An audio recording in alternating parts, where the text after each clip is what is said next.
Мої шанування, дорогі друзі, колеги, слухачі, а також глядачі цього заходу. Перш за все, я би хотів висловити свою подяку за запрошення та загалом за увагу до теми Голодомору, геноциду. Власне, події важливої для української, європейської історії і події, яка багато в чому допомагає нам зрозуміти виклики сьогодення. Власне, сучасна війна Росії проти України, а в більшому сенсі, в ширшому такому вимірі проти світового ладу, світової системи безпеки і прав людини, показує, що наявність поверхових знань про злочини минулого не захищають від їх повторення в майбутньому. Власне, Голодомор, Голокост і такі геноциди, які здійснювали раніше імперії проти поневолених ними народів до 1948 року, власне, року, коли була прийнята відповідна концепція про чітке юридичне визначення та засудження злочинів геноциду, досі потребують вивчення і глибокого аналізу соціальних та політичних факторів, власне, які уможливили такі геноциди в минулому. Адже ми бачимо, що в світі досі є, а в деяких спільнотах, в деяких країнах ще й дуже популярними стають, власне, з'являється сентимент до так званої сильної руки, до імперських проєктів і взагалі імперського способу розвитку спільноти. А також почасти набуває поширення і популярності тактика або політика невтручань.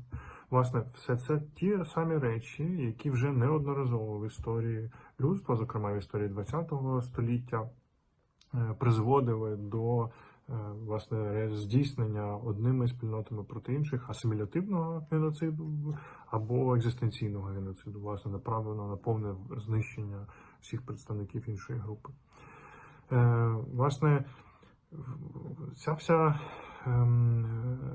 парадигма вивчення злочинів минулого, геноцидів минулого, вона напрацювала багато вдалих рішень, які зробили наші спільноти, суспільства, наше академічне середовище більш підготовленими і поінформованими з одного боку. Але з іншого боку, ми бачимо, що не дивлячись на те, що існує розгалужена мережа музеїв, існує багато навчальних програм, хороших книг, і філософських, і юридичних, і історичних, але тим не менше, ми бачимо, що геноциди повторюються, військові злочини повторюються, злочини агресії повторюються.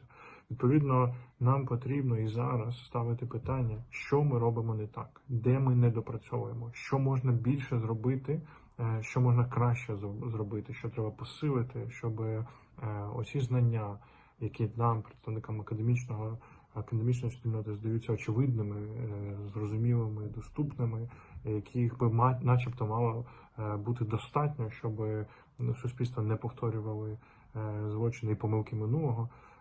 Що треба зробити, щоб це дійсно так було? Бо виявляється, що самого лише знання недостатньо, а дуже часто це знання, воно є, але є частиною або надбанням невеликої групи людей. Як зробити це знання загальнодоступним раз? І друге, як зробити так, щоб це знання дійсно змінило практику і зробило неможливим повторення злочинів, військових злочинів, злочинів проти людяності, геноциду зараз. Тож, досить завдання для нашої спільноти, дослідників в Україні, а також в Європейському Союзі, а також я впевнений, що і в Сполучених Штатах залишається актуальним боротьба із незнанням, боротьба із байдужістю і боротьба із відчуттям безпорадності, коли комусь може здаватися, що ми ні на що не можемо вплинути. Тобто боротьба з цими трьома речами, мені здається, суттю цих подій. Власне, цей захід, який сьогодні є, він для мене є свідченням того, що є солідарність, є інтерес. Ми на різних континентах обговорюємо власне тему Голодомору, геноциду. Американська спільнота цікавиться, дослідники. Ми, власне, встановлюємо цю кооперацію з американською спільнотою дослідників. Все це говорить про те, що ми цікавимося один одним, ми цікавимося подіями, і відповідно маємо шанс на те, що наше бачення картини світу, бачення подій минулого, воно стане кращим, сильнішим. Ми раніше зможемо розгледіти тривожні тенденції в суспільствах, краще розуміти один одного, краще розуміти витоки зла і відповідно діяти на випередження. Власне, принагідно я би хотів висловити своє захоплення і роботою Центру дослідження Голокосту та геноцидів і подякувати їм за роботу, за ту ретельність і увагу до нюансів цієї теми. І впевнений, що власне така широка оптика, яку ви маєте в погляді на дослідження геноцидів, вона сприятиме солідаризації, солідарності між народами, сприятиме гуманізації і тому, що ми більше знатимемо один про одного, краще практики роботи з цією темою зможемо інкорпоровувати і залучати в нашій діяльності. Спасибі вам велике і бажаю успіху в дослідженнях, і нехай це дасть нам хороші результати для наших суспільств в майбутньому. На все добре.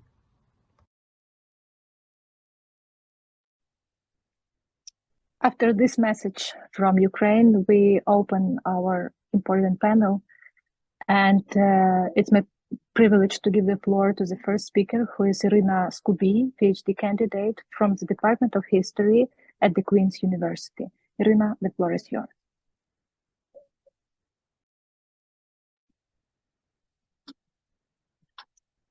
Thank you so much for inviting me to this event. It's a real honor to join this panel and contribute to this discussion and commemorate the Holodomor this month. In my presentation, I'm aimed to offer insights on the historical context of the Holodomor, with a specific focus on the experiences of survival and the costs of human survival practices. And my main emphasis in my talk will be on the resilience of individuals living during that time, who, despite the famine-induced policies, discovered various means to endure. And I guess my talk will be also related thematically with previous Anton Dolbovich talk. And I would like also to highlight that while we commemorate the victims of Holodomor of 1932-33, it's also crucial to acknowledge not only that those people who suffered, but also those people who survived, who demonstrate their agency and remained resilient despite those feminogenic policies. So in my next slide, I would like to show my approach to this topic when I consider the Holodomor as multi-layered event and suggest taking into account many factors that caused human sufferings and starvation. And I would like to focus here on political, economic, ecological, and cultural context and the consequences of famine and consumption and survival practices. While collectivization and decolonization forced many peasants to flee from the villages to the cities, there were also many number of others who stayed in the countryside, who was not been able to move outside their villages because state restricted their movements, and there were villages who were blacklisted because they cannot procure the required amount of grain quotas. So in this case, as the contemporaries of the Holodomor had to develop individual and consumption practices, how to survive themselves, how to sustain their families, how to feed their children, which allowed them to survive. And in my short talk, I would like to focus on three practices of survival, which I find the most widespread. And at the same time, they are very specific to the Holodomor. And each of those histories, as you could see from this slide, is very specific, and some of them certainly tells very lots of details about individual stories, but at the same time, we could see how they share common patterns of individual strategies. In the first story, I would like to focus on food waste consumption practices. As you can see on the slide, one survivor of the Holodomor remembering her experiences in early 2000s, 70 years after the famine, she still was able to recall her emotions of taste, of smell of rotten potatoes, which remained with her memory many decades after the famine. I quote, "I will never forget how a neighboring girl invited me to the house and treated me with those pancakes made of rotten potatoes. Never in my life have I eaten such delicious flat pancakes. 50 years since then have passed, but I still feel their taste." End of quote. As an extreme period of survival, the famine caused the revolution of food value and emotions of taste. And those practices transformed people's relationship with food, with surrounding environment, with understanding how to treat discarded resources. And they recasted also their ways how they negotiated cultural and ethical boundaries. In general, food waste consumption had also a number of immediate consequences, and certainly not all starving people was able to continue living after eating poisonous or rotten food. And in many cases, eating such uncommon food and food surrogates and poisoned and rotten food resulted in fatal consequences. So this is a very important story to understand how people survived, and it also should be told when we are remembering how people survived the famine despite the state policies. My second example on the second slide is about survival practices related to animals, domestic animals and wild animals. When the hungry consumed them in mass, there were numerous state reports about how all dogs and cats were killed and eaten or stolen from each other.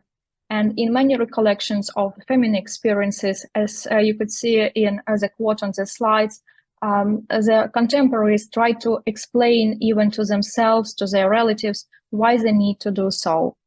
For instance, in July of 1933, a Mennonite family from South Ukraine, Philip and Rosina Hauk, were writing the letter to their relatives to Northern Dakota, explaining them why they need to eat their cat.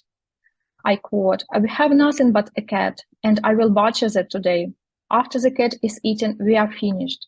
There will be nothing to eat for at least 2 months when we can again make bread from the new crop. Which all of us survive until then is an only guess." End of quote. And also usually in those letters, families from South Ukraine and from ethnic communities were writing to their relatives abroad, asking for money or some food which they could send to them across the border, and which could they take in the state retail shop toxins, which I'm tell a little bit now in my third story. So my third case is about material objects as resources of survival. During the years of hunger, persons in relationship and value of material things grew exponentially. Material things literally enhanced the capability of the starving people to survive the most difficult months of the famine, which were usually spring months or winter months when they have no food remaining from the previous season. There's also a very specific observation given the communist ideology, which was very critical towards material possession and excessive consumption behavior.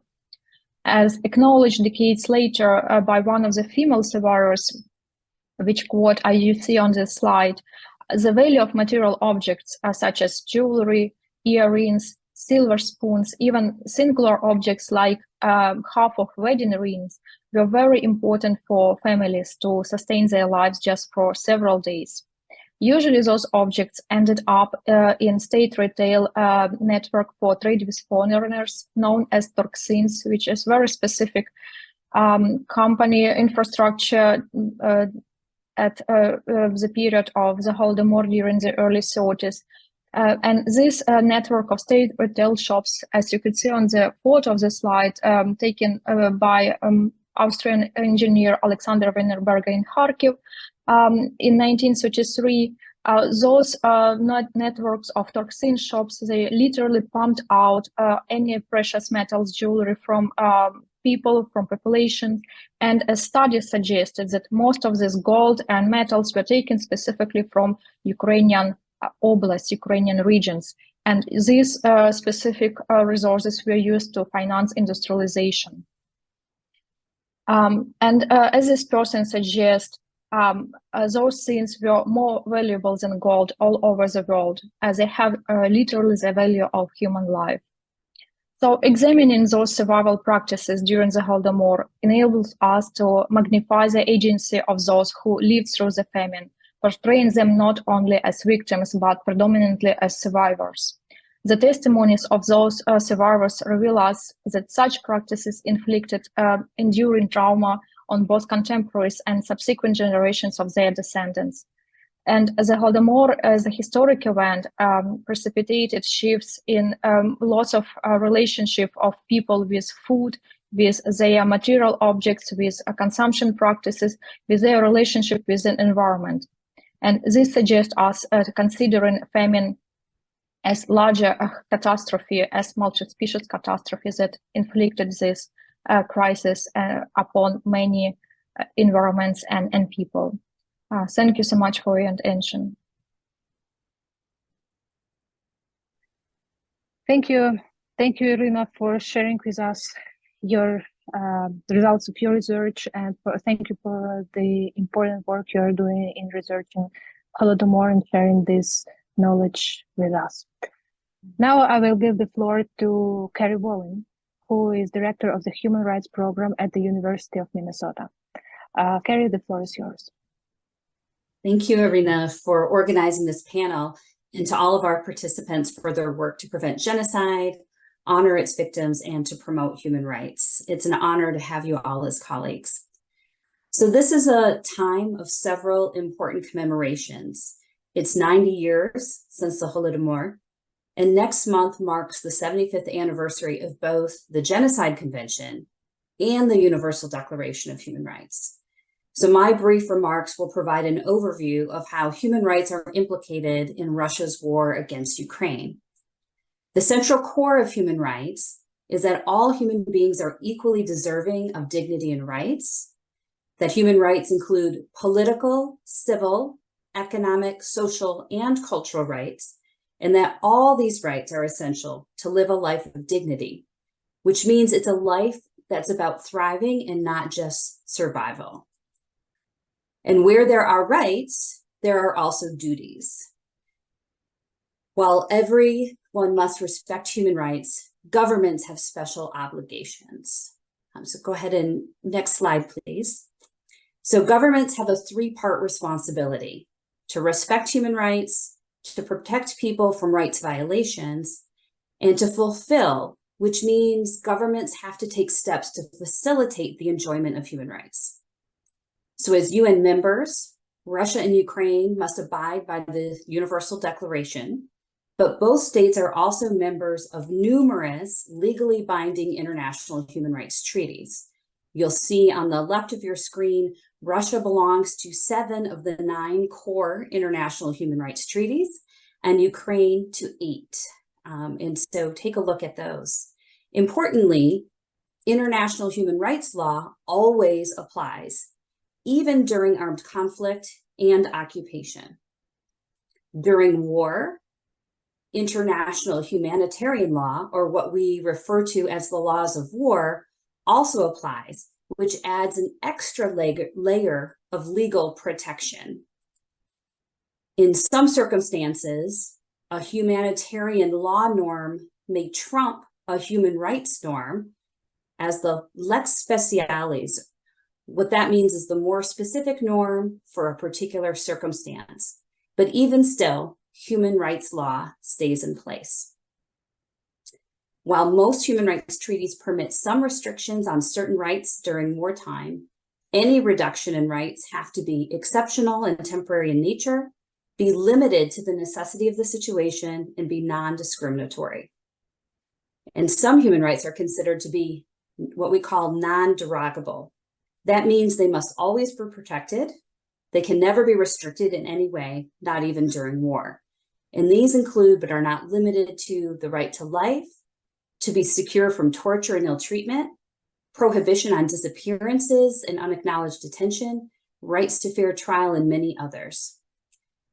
Some human rights violations are so egregious and so widely condemned that they are classified as what we call international crimes. International crimes include categories of violations that are so universally recognized as criminal, despite cultural difference. And they include genocide, war crimes, and crimes against humanity. They're always prohibited, no exception. They're of international concern. They're punishable internationally or by any state due to their severity. So as we go to the next slide, you're going to see there are many new, human rights violations involved in the Ukraine assault, and also many violations of international humanitarian law, including the targeting of civilians and civilian objects like hospitals and schools. But while we hear about human rights violations perpetrated by Russia against Ukraine regularly on the news, things like the use of torture, extrajudicial killing, arbitrary arrest and detention, sexual violence, and other violations of the right to life, liberty, and personal security. Those are important rights. Those are called physical integrity rights, is how we usually refer to them. But it's important to recognize that there are many other types of human rights violations that are happening that often don't make the news, but should not be ignored. Like some of them happening today, which correspond directly to Holodomor, like violations of the right to nationality and self-determination. And again, we're also seeing the weaponization of food and water, blocking the export of Ukrainian grain and the theft of millions of tons of grain by the Russian Federation renews fears of large-scale artificial famine. Human rights are interdependent. And what that means is one set of rights can be used to protect other rights. And our ability to enjoy a right like the right to education means we have to have other rights, like the right to equality and non-discrimination, the right to personal security, and adequate standard of living. Human rights are also what we call negatively interdependent. So go ahead, next slide, please. So it's also true that the insecurity of one right can make other rights insecure. So this means that a single human rights violation can initiate a chain reaction, which triggers the violation of other rights. Human rights violations are what we call intersectional. Multiple forms of discrimination are often happening all at the same time. And effectively protecting rights means we have to enjoy all of our categories of rights without privileging some over the others. So next, let's look at this graphic that's going to appear on your screen. And this helps to illustrate what I mean in practice. If we think about the image on the far left, we can think of that as the right to self-determination. The Committee on the Elimination of Racial Discrimination has stated that the right to self-determination involves the right of all people to pursue freely their political, economic, social, and cultural development without outside interference. So we can say Russian aggression violates this right to self-determination. This is linked to other rights, like the right to nationality, which is linked to the right to life and personal security, the right to education, health, water, food, the right to participate in the culture of your community. And so we can see this through this image, how the violation of one right can lead to the violation of other rights. It's important to note that human rights violations and violations of international humanitarian law are not restricted to Russia only. We must condemn all human rights violations wherever they occur and whoever authors them. But in Ukraine, Russia is responsible for the vast majority, and we see evidence of widespread systematic patterns. The war and these rights have broader implications, and I will leave some of this for the question and answer. I will just briefly say with this last slide, I'll give you a couple examples. Russia's invasion has damaged or destroyed over 3,700 schools, and attacks on education are attacks on children's future.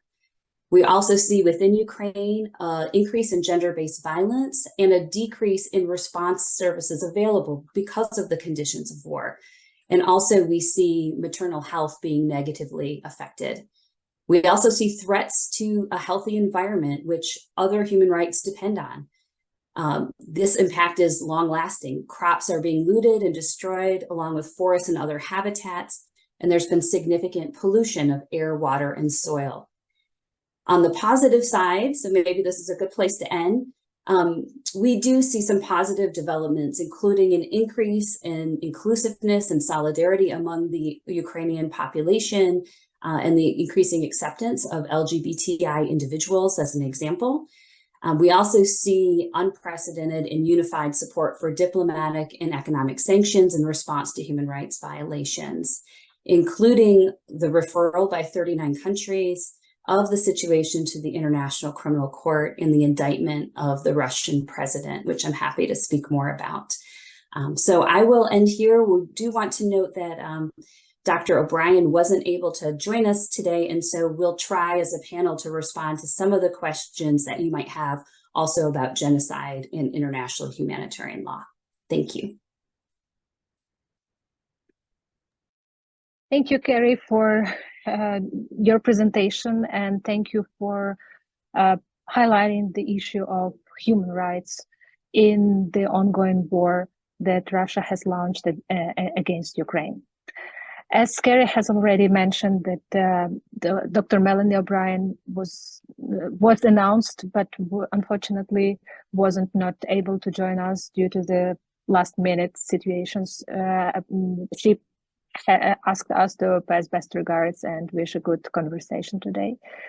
So I give the floor to our next speaker, Luda Anastasievsky, who is the chair of the board at the Ukrainian American Community Center. Luda, the floor is yours.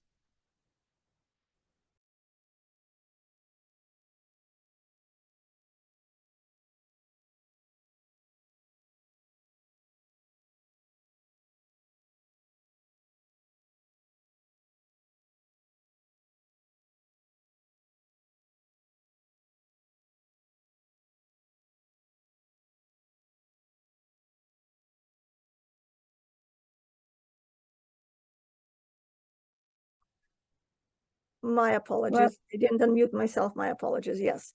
So good afternoon, everyone. Thank you for inviting me to participate in this important conversation. It is truly an honor. Before I get started, I'd like to thank Irina Drobovich, the International Humphrey Fellow from Ukraine, for her initiative to organize this event.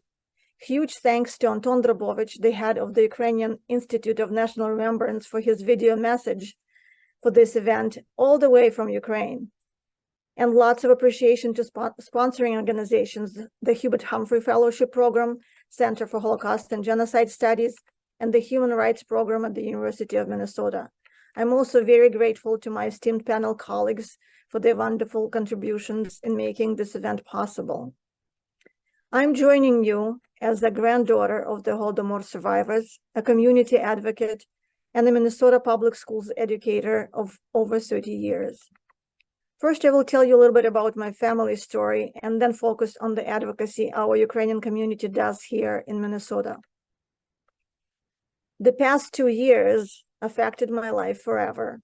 As you know, since the beginning of the full-scale invasion in February 2022, the Russian regime has systematically perpetrated crimes against humanity designed to terrorize, devastate, and eliminate the Ukrainian people. Russia's atrocities include indiscriminate attacks on civilians and civilian infrastructure, including my native Mariupol. 90% of the city was destroyed, with tens of thousands of people killed. Roughly 1.2 million Ukrainians, including some 100,000 children, were forcibly deported from their homeland by Russia. These numbers include several of my relatives as well. After the occupation of Mariupol, Russian forces started systematically destroying the evidence of their crimes and removing all things Ukrainian from the city, the way they behave in all of the occupied territories. They brought portable crematoriums and burned the dead found in the streets. They razed block after block of bombarded buildings along with human remains without allowing their identification. Books in Ukrainian were thrown out from libraries, colleges, and schools. City museums were looted. Russian occupation forces dismantled the Holodomor monument in Mariupol. They resettled Russians to replace the Mariupol Ukrainian population, just as they did after the Holodomor, when the empty Ukrainian villages were repopulated with Russians. This was not the first instance. My family, like millions of Ukrainian families, had been affected by Russia's crimes. My grandparents were themselves Holodomor survivors, but growing up in the former Soviet Union, I knew nothing about that.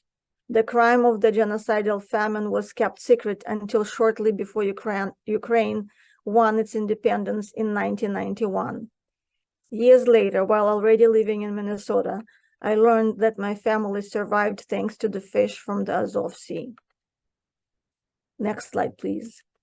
When atrocities of this magnitude affect the lives of your loved ones and you're far away, you feel simultaneously very angry and helpless.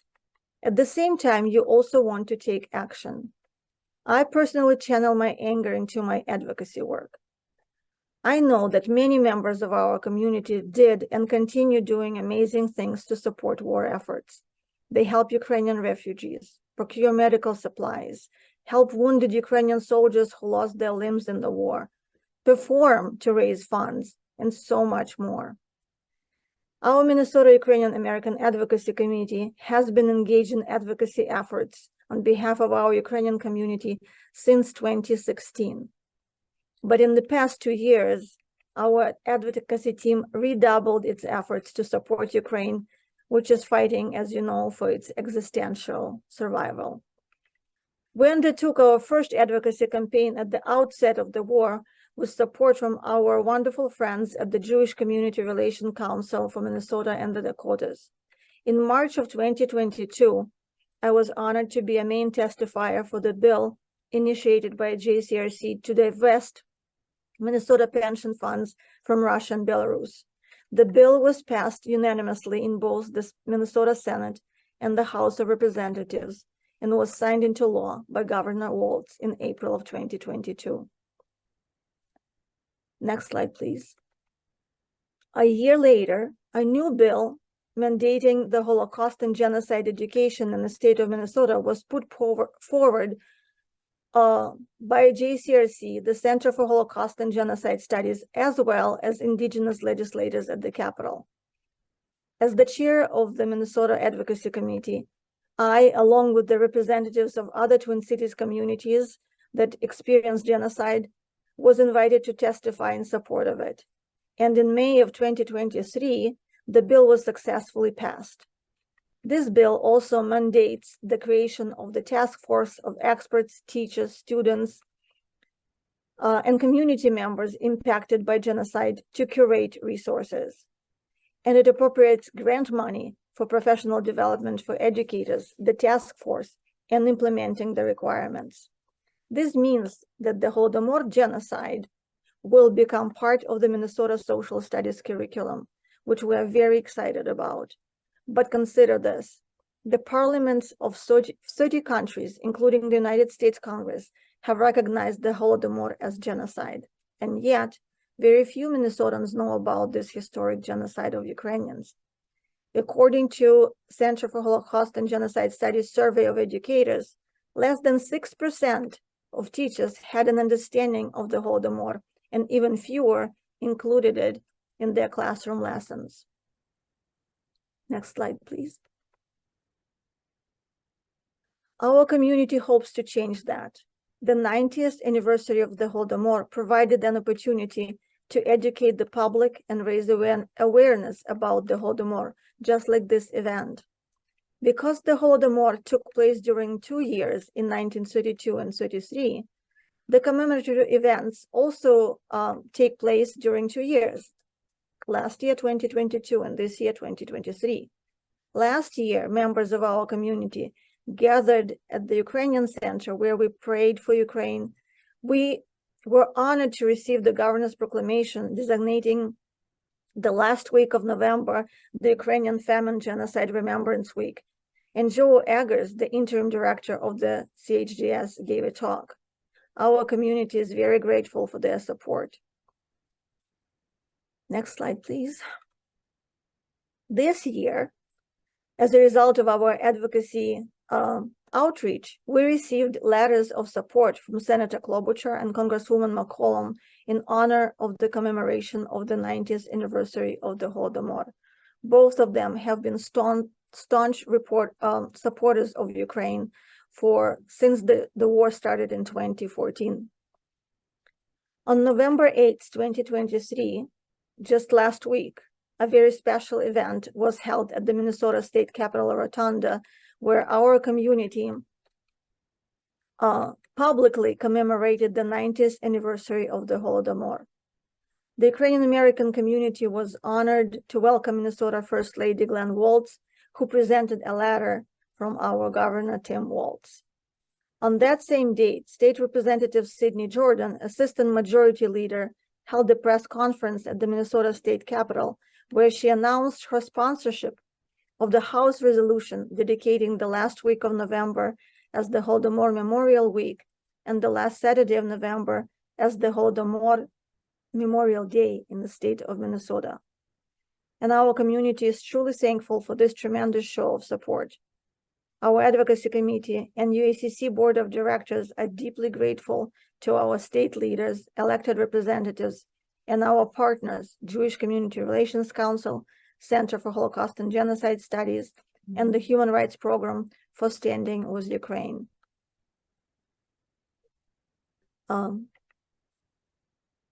We also thank Senator Steve Swedzinski, the Senate Education Policy Committee Chair and lead author of the Senate Bill on Genocide Education, Representative Frank Hornstein, the lead author in the House, and all of our special guests, community leaders, and volunteers who supported that event.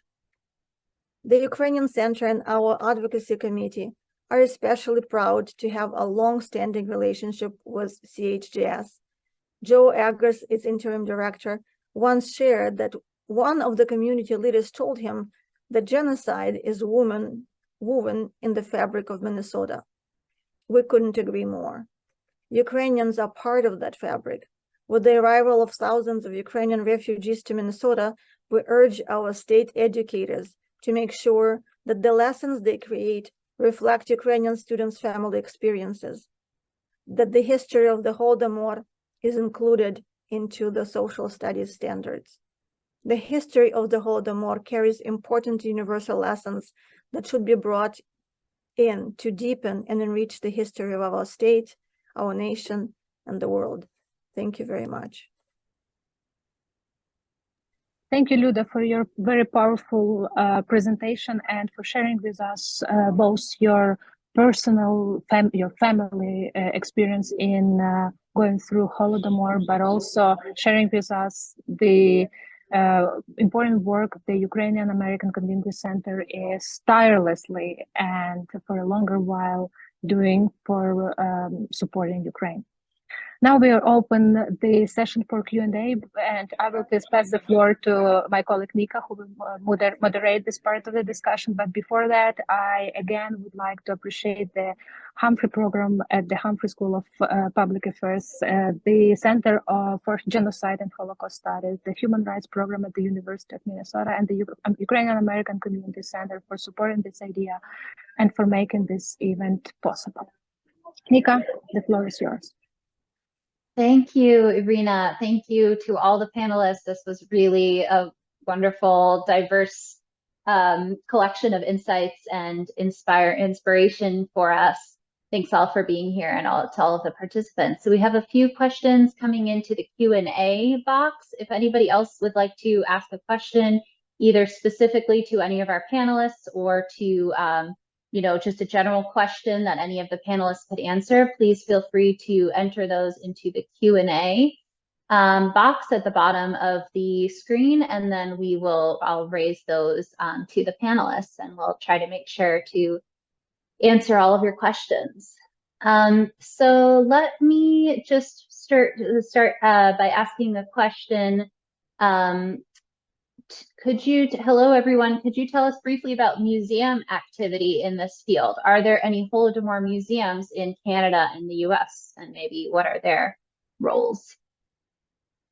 Whichever of the panelists would like to answer that. I could probably add on the side of Canada, given that I'm currently studying and writing my thesis here.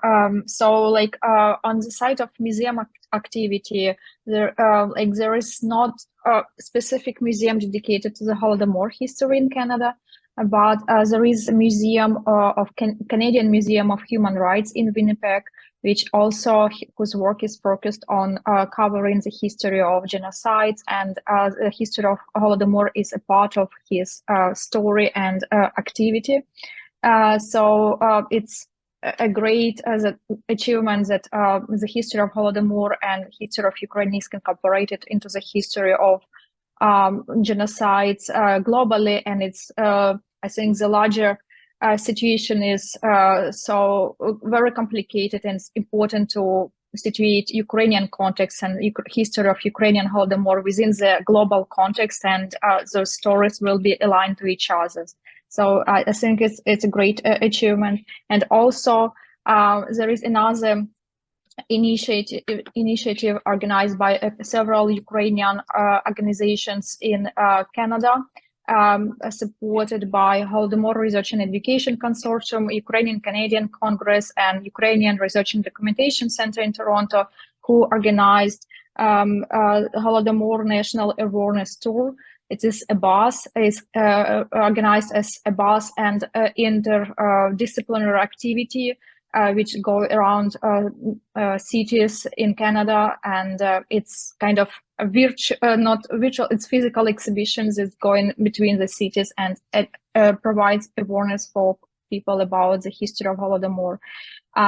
So it's two different museum activities, but I guess it's a big achievement of Ukrainian community scholars working in this field in Canada. Thanks, Irina. I don't know if any other panelists want to chime in on that. And Luda, I don't know if you want to speak a little at all about, are there any collaborations with museums or exhibitions that the Ukrainian American Community Center has done? I know that there was like a traveling exhibit at one point, right, about the Holodomor. Yes, Ukrainian American Community Center collaborated with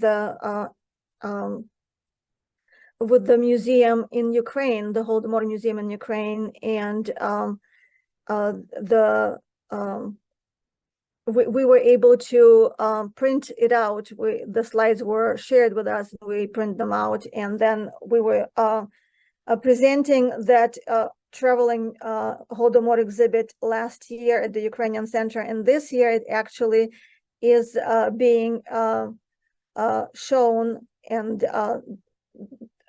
the exhibit is happening as we speak at the Minnesota State Capitol. It's going to be there for 2 weeks, and it will also include a painting that I personally created as part of the Voice to Vision program at the University of Minnesota. This program is sponsored by the Center for Holocaust and Genocide Studies, and David Feinberg, the founder of the Voice to Vision program, works with the communities which members experienced acts of atrocities or genocides, and so then as a result of that collaboration, works of art are created that are dedicated to the past tragic events. So my work was dedicated to both Holodomor and the current Russian aggression in Ukraine. And so that's exhibited also at the Minnesota State Capitol, along with the traveling Holodomor Museum. So the Holodomor Museum in Ukraine has a lot of resources now in English. They've done a lot of research, and they provide good educational materials for those who are interested to use them in their lessons or would like to simply learn more about what happened during that time. They've collected numerous stories of Holodomor survivors and their family members, and so it's a rich collection of various types of resources that's available to the public. And I'll add, if people are looking for resources and more information on Holodomor, that the Center for Holocaust and Genocide Studies does have a page. I'm going to put it in the chat. I'm not sure if everyone can see the chat or not, but if not, maybe we can share it afterwards. So there's information there, a lot of resources for educators and links to other organizations. I would also say the U.S. Holocaust Memorial Museum in Washington, D.C., one of the things that they do is keep track of ongoing mass atrocities and places where there's threats to future genocide. And they also have a feature on Ukraine on their page. It does not deal with Holodomor specifically, but it is addressing the current crisis as well. So I can also share that as well. Thank you, Carrie. And I do thank you. If I can add it, I can share it again, or you might have to just choose to share it with everyone if you see that option coming up.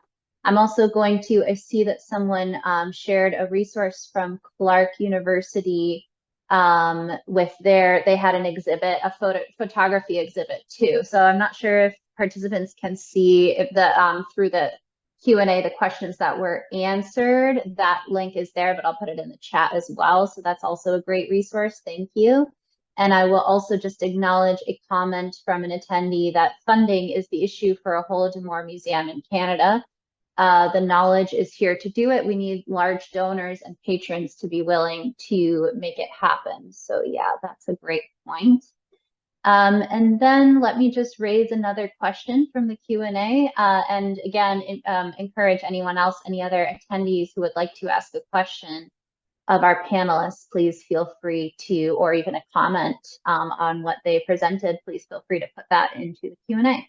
And there's another question directed towards Luda that asks, so does this now mean that Holodomor Memorial Week and Holodomor Memorial Day now stand in perpetuity in Minnesota? They will be commemorated annually, or do you still have to get the governor to sign a proclamation again next year? So our intent was to request a resolution that would allow for doing that in perpetuity. The language was to initially have it to have the commemoration of Holodomor and have a Holodomor commemoration week and day this year and annually thereafter. However, currently we found out, because we're new to this process and our legislators are new to this process, so we found out that we would need to probably try to do it when the legislatures are in session, because there's no session currently. So that could not have been done at this time, but it doesn't mean that it can't be done in the future. So we just need to do a little bit more work together with our legislators, do some maybe additional research, but there is a desire on the part of our legislators to help us with that. We've been working very closely with Representative Jordan, and she's been extremely supportive and willing to work with us. So we hope that it might happen in the future. Hopefully, will happen in the future. Thank you. Wonderful. Thank you, Luda. So we are, we still have a bit of time if anybody else, any other participants want to raise a question. I also was wondering if any of the panelists had any questions or comments for each other's presentations. You could feel free to chime in as well. I mean, one thing that our participants might be interested in is learning from my other panelists any updates on what's happening on the ground in Ukraine. What do you hear from family and friends? So many of us rely on the news media, which is sometimes paying attention, sometimes not, and some stories come through and not others. So since you have an audience that's interested, what do you wish that more of us knew?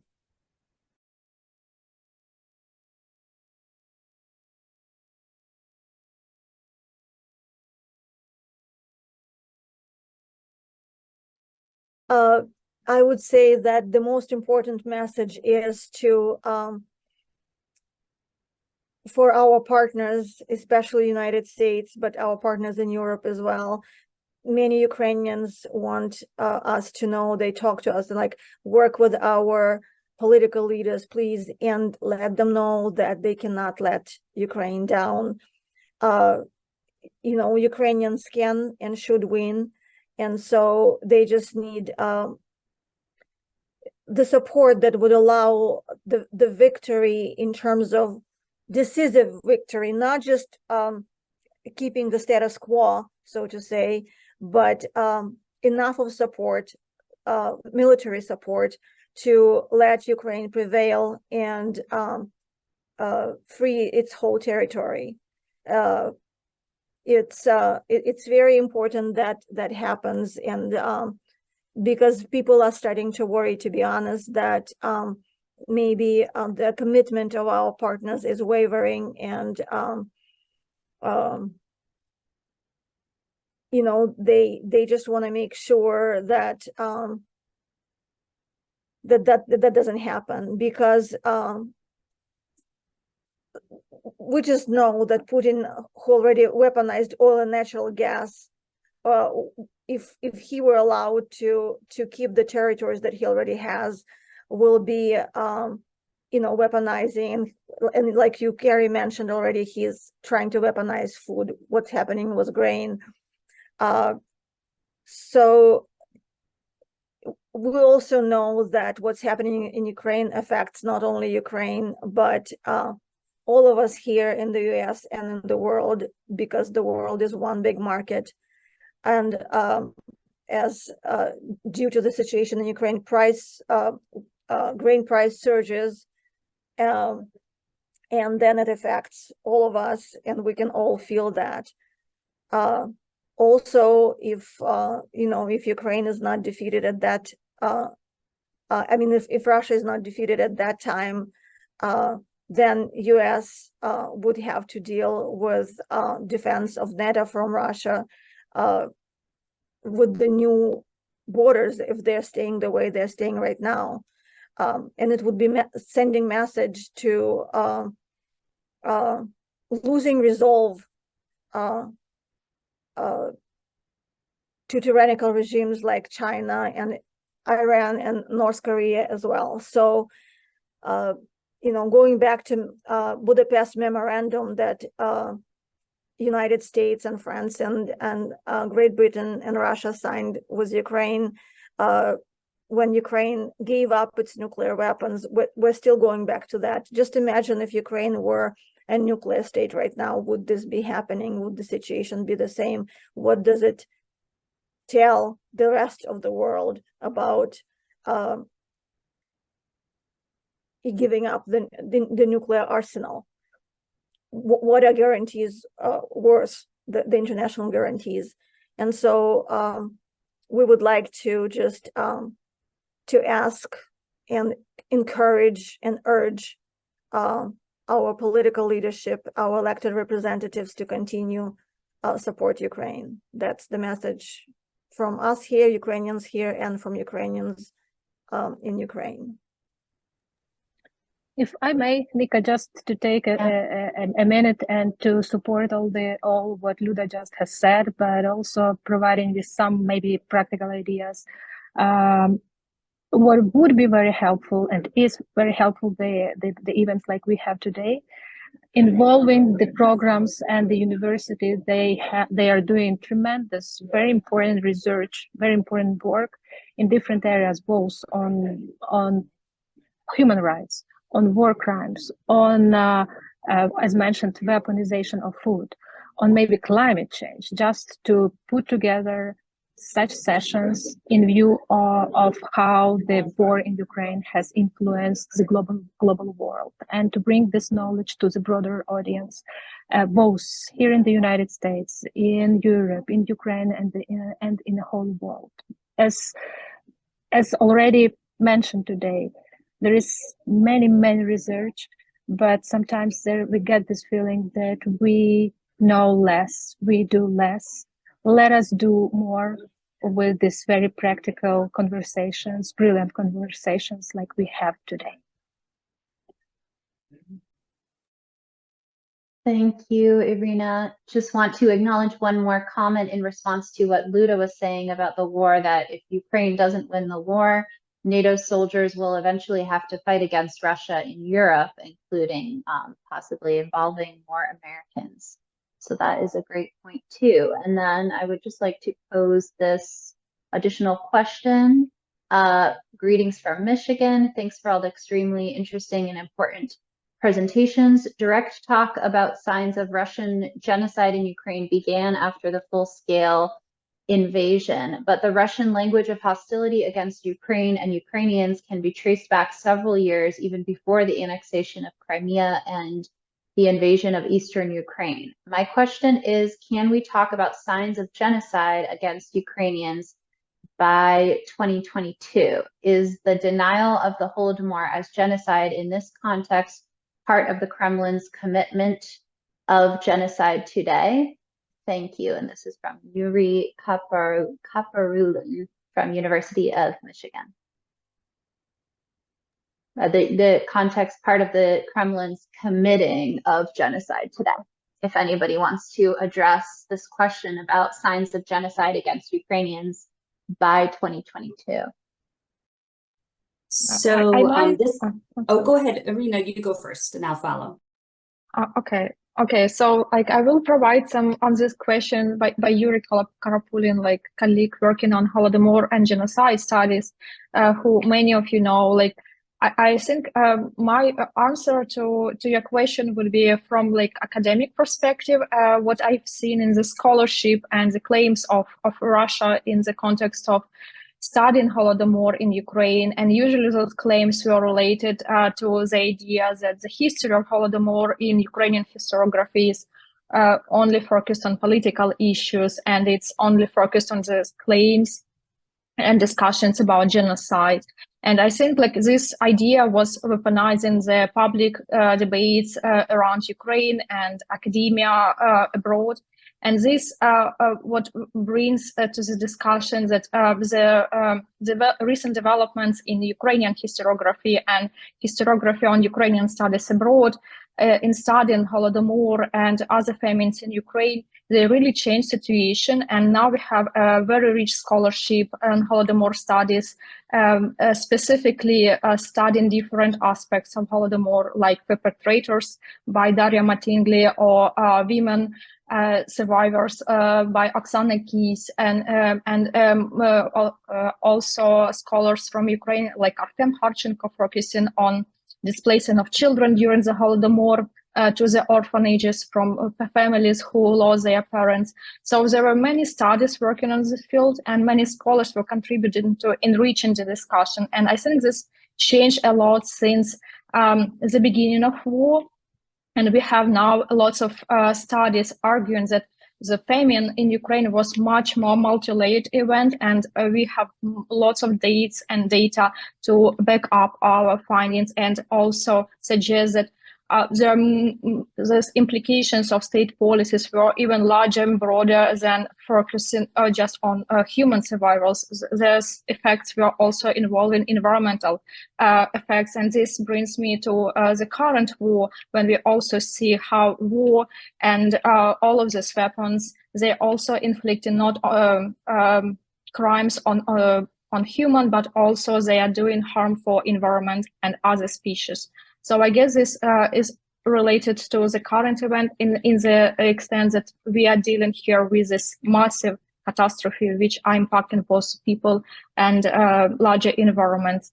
And I guess that's the changes in the scholarship and the involvement of historians to public debate, they change a lot the situation. And now we have this more understanding about the Holodomor in broader communities. Like we went beyond Ukrainian studies field. So I think that contradicts the claims of Russian propaganda in this context. I would say, I'll say a couple different comments that try to get to this question. Dr. O'Brien was prepared to tackle this question for all of you. What we do know for certain is that mass atrocity crimes are being committed. There is a danger and a debate in international politics around the naming of crimes that sometimes in the debate about what we call it gives cover to leaders to not act. And so there are some who argue that since there is no particular formal legal hierarchy of mass atrocity crimes, that when we see mass atrocity crimes, we must immediately act to respond to them, to prevent them, to stop them, and to punish them, and then allow the courts and allow scholars to debate in what the technical definitions are. There's widespread agreement of war crimes and crimes against humanity. President Putin and a member of his cabinet have been indicted by the International Court for the alleged crime of humanity, of forced removal of children from Ukraine, occupied Ukraine, to Russia. A very serious crime. That same crime is also one of the acts that qualifies under the Genocide Convention. Genocide, Nika, I don't know if you have the slide. I'm sure that there is a genocide definition in Dr. O'Brien's slides, but refers specifically to a series of crimes and actions that are undertaken with a very specific intent to destroy a racial, ethnical, or religious group.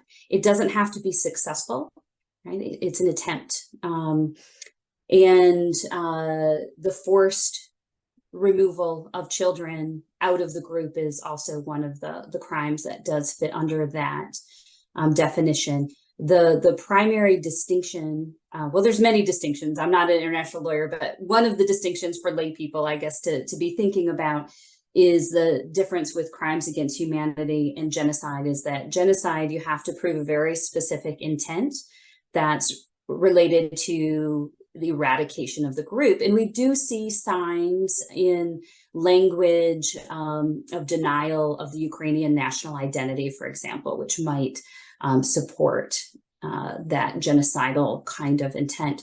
But crimes against humanity can be it's based on the actions that we're seeing. And you don't have to prove the intent of eradication of a people as such, the same way that you do for genocide. So it's a somewhat of an answer. In some ways, maybe it's a non-answer, but that the crimes are so egregious and serious that they demand a response. They demand to be stopped and they demand to be prosecuted. So I guess I will end there, but I know Dr. O'Brien was going to speak specifically on this and how genocide is implicated in Ukraine. Thank you so much, Carrie, for filling in some of that information for us. We do have 2 more questions right now in the Q&A, and I just want to thank all the participants for sharing these questions. This is great, so we can have a more robust discussion. Let me pose this one really interesting question. Are there any trans solidarity projects between Ukraine's Holodomor memory and the Kazakhstan famine memory from 1931 to 1933, or any other countries of the Soviet Union? Would anybody be able to respond to that? I think I could add that as far as I know, there is no like big projects currently, but there is a collaboration between scholars working on famine studies. And this really like what drives our field, that collaboration and networks between scholars. And I know that Natalia Kuzovova from Kherson National University, she was participating some time ago, I guess maybe last year, in the projects and conferences with Kazakh scholars.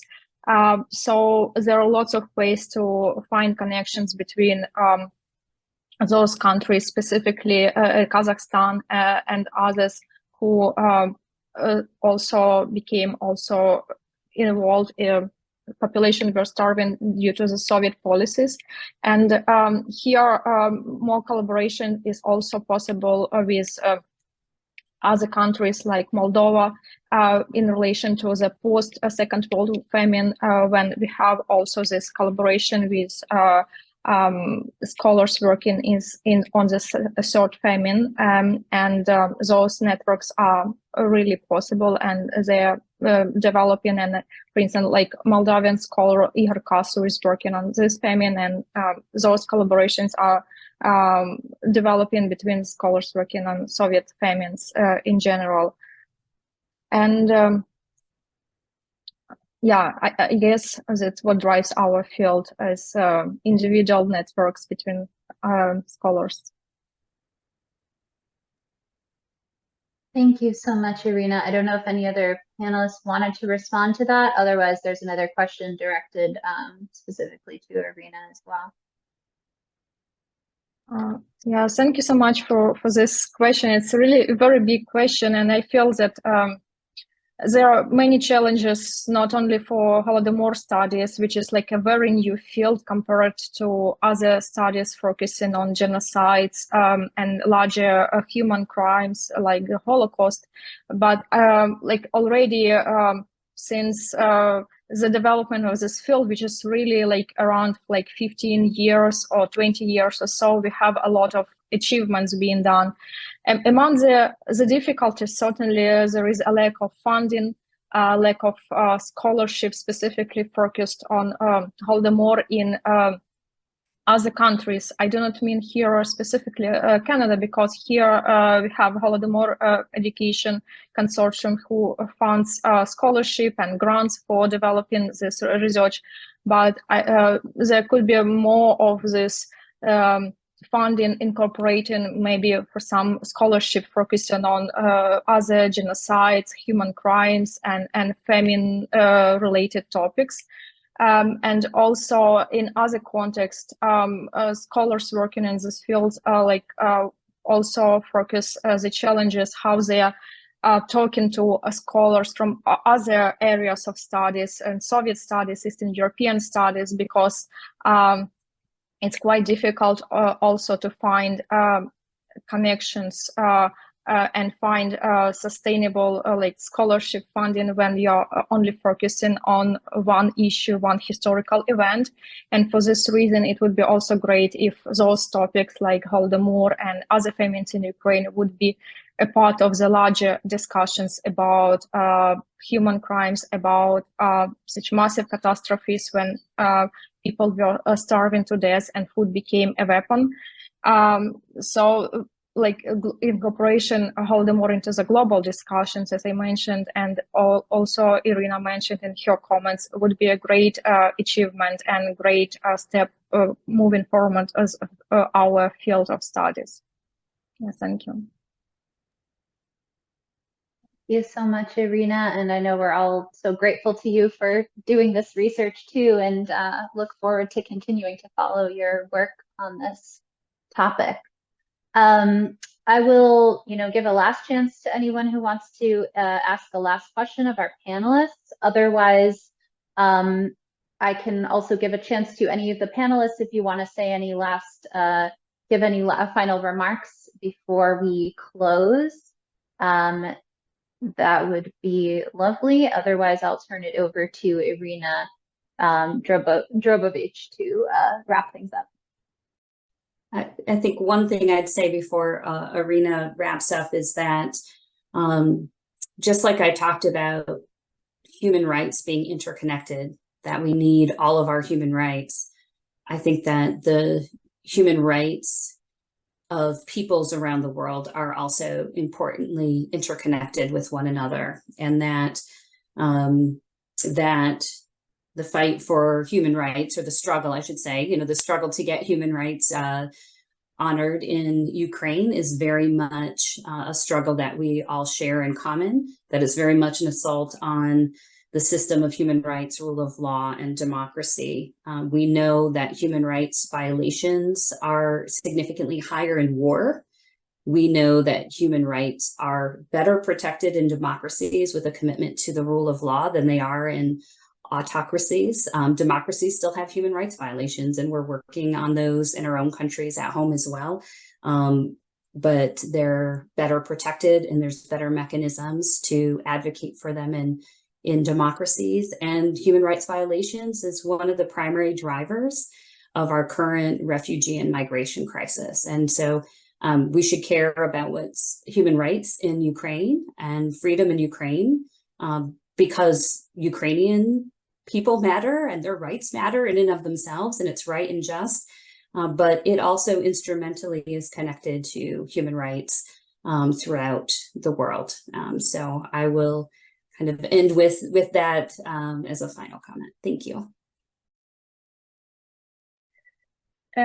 Thank you, Nika, for your support and co-moderating the event. And for me, there is nothing but huge gratefulness and for this event, for this conversation. My huge thanks to all the partners who first and foremost supported this idea to join I would put it, the global efforts of all the Ukrainians in this month to commemorate the Holodomor. And on the other hand, to create the space to discuss the current challenges Ukraine is facing during this war. I would be thankful as well when this discussion will be followed up with other events, putting the issues of weaponization of food, putting the issues of responsibility for violating the human rights, but also putting the issues of building the bridges between the history, responsibility for the history, and what we are facing today. If we have more such conversation, honest, sometimes complicated, but very, very much useful for us today, that would be very important for all of us. Thank you, Carrie, Irina, Nika, Luda, Joe, for this conversation and for your continuous support and all your efforts for making Ukraine win in this war.